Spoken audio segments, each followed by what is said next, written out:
hormat kepada Ibu Susi Agustini, SSOS MPD. Hari ini akan menjalankan tugas vlog video untuk tugas sejarah di Museum Fathahillah yang sekarang terkenal jadi Museum Sejarah Indonesia. Selamat menonton! Jadi guys, sebenarnya Museum Fathahillah itu Museum Sejarah Jakarta. Siapa nih yang baru tahu? Untuk masuk ke dalam Museum Fathahillah, kita harus beli tiket seharga 5.000 untuk yang dewasa. Museum ini awalnya adalah balai kota untuk perusahaan Hindia Timur Belanda, yaitu VOC di Jakarta yang saat itu bernama Batavia. Bangunan ini didirikan pada tahun 1620 dan memiliki banyak fungsi dari urusan hukum dan hingga pajak. Museum ini awalnya adalah balai kota untuk perusahaan Hindia Timur Belanda, yaitu VOC di Jakarta yang saat itu bernama Batavia. Bangunan ini didirikan pada tahun 1620 dan memiliki banyak fungsi dari urusan hukum dan hingga pajak.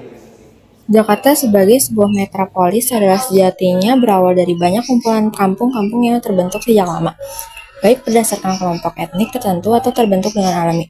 Pembentukan kampung sebagai satuan komunitas dengan latar belakang etnik yang sama sering dianggap sebagai salah satu bentuk dari penerapan kebijakan segregasi oleh pemerintah kolonial. Penampilan pemukiman etnik seperti Makassar, Bugis, Bali, Madura, dan lain-lain dalam kampung-kampung di daerah sekitar kota tidak hanya terdapat di Batavia, namun juga di kota-kota lain di pantai utara Jawa.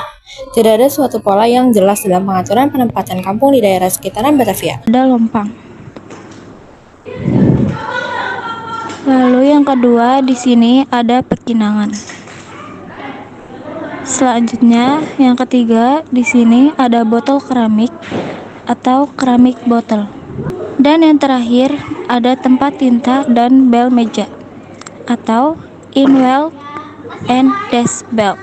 Istilah India seringkali dipakai untuk mengkategorisasikan karya seni atau arsitektur adaptif yang dihasilkan di masa Hindia Belanda sejak 1799 hingga 1942.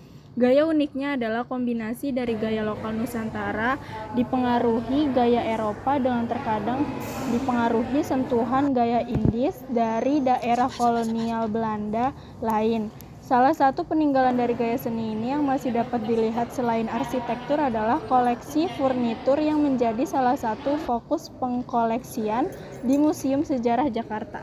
Museum Fathahillah, kami sudah mengelilingi area Museum Fathahillah. Sekian, lebih kurangnya mohon maaf. Wassalamualaikum warahmatullahi wabarakatuh.